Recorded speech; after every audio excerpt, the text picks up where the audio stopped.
নমস্কার বন্ধুরা, তোমাদের জন্য নিয়ে চলে এসেছি একটা নতুন রেসিপি নিয়ে। তো সেইটা হচ্ছে ডিমের ঝোল। তো চলো তোমাদেরকে ডিমের ঝোলের রেসিপিটা দেখাতে চলেছি। চলো যাওয়া যাক। তো ডিমটা ভাজা হয়ে গেছে। পেঁয়াজ কিছুটা তেলে দিয়ে দিলে পেঁয়াজটা ভাজা হবে।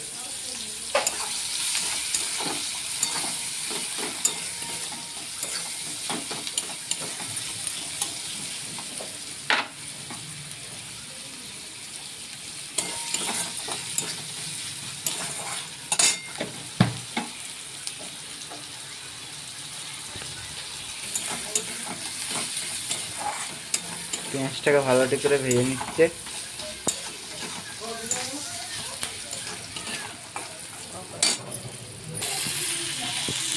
এবার টমেটোটাও দিয়ে দিল। এবার আদা রসুন বাটাটা দিয়ে দিচ্ছে। দেখে নাও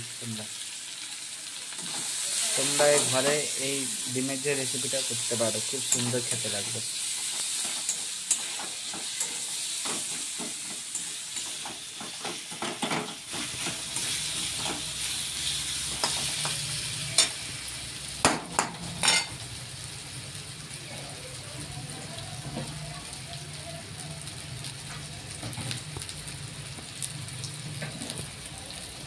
দিচ্ছে অল্প পরিমাণে হলুদ গুঁড়ো,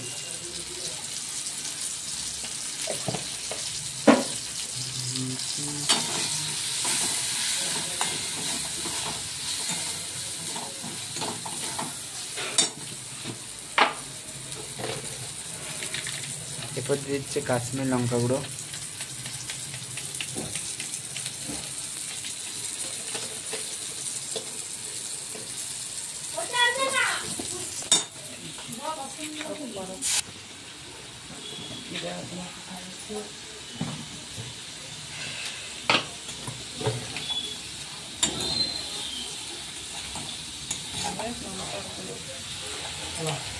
এবারে দিচ্ছে লঙ্কা গুঁড়ো, এমনি লঙ্কা গুঁড়ো।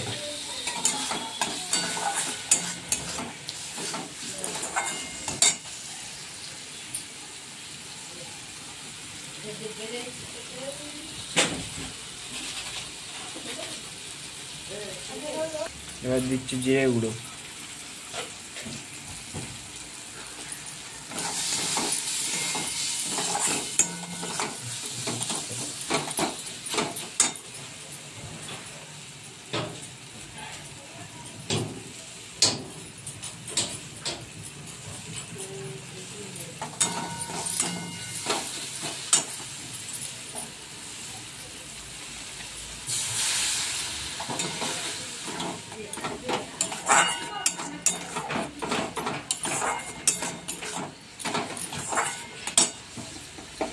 এবার আলুগুলো ছেড়ে দিচ্ছি। যে আলুগুলো কাটা আছে ছেড়ে দিচ্ছি।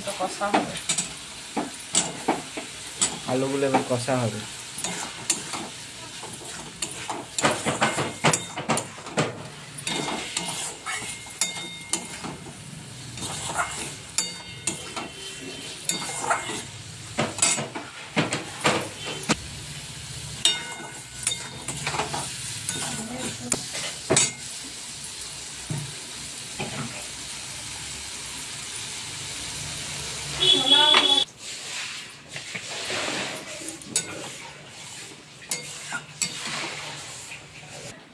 তো গাইস, তোমরা দেখতে পাচ্ছ ডিমের ঝোলটা কেমন ফুটছে, ফটফট ফটফট করে ফুটছে।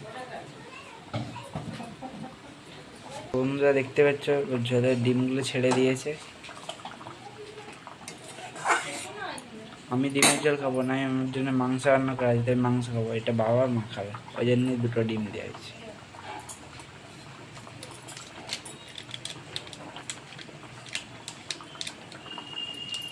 আর এটা দিয়ে দিচ্ছে ছাই গরম মশলার গুঁড়ো।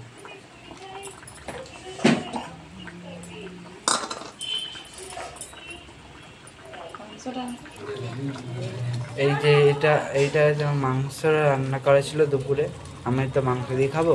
আর এই যে যেমন ডিমের যে ঝোলটা হচ্ছে, এটা মা বাবা খাবো। আর এই যে মাংসটা ফুটছে, এটা আমি ভাত দিয়ে খাবো। আর এটা বাবা মা খাবে। তো ডিমের কারিটা হয়ে গেছে। তো চলো এবার নামিয়ে নেওয়া যাক।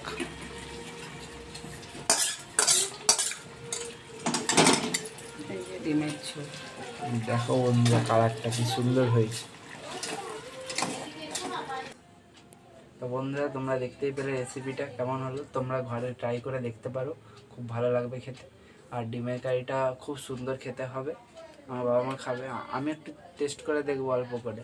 তো তোমাদের কাদের কাদের ডিমের কারি খেতে ভালো লাগে কমেন্ট করে জানিও। আর কেমন হয় যদি বেশ ভালো লাগে তাহলে লাইক করবে আর চ্যানেলটিকে সাবস্ক্রাইব করে দিও। ঠিক আছে, তো টাটা।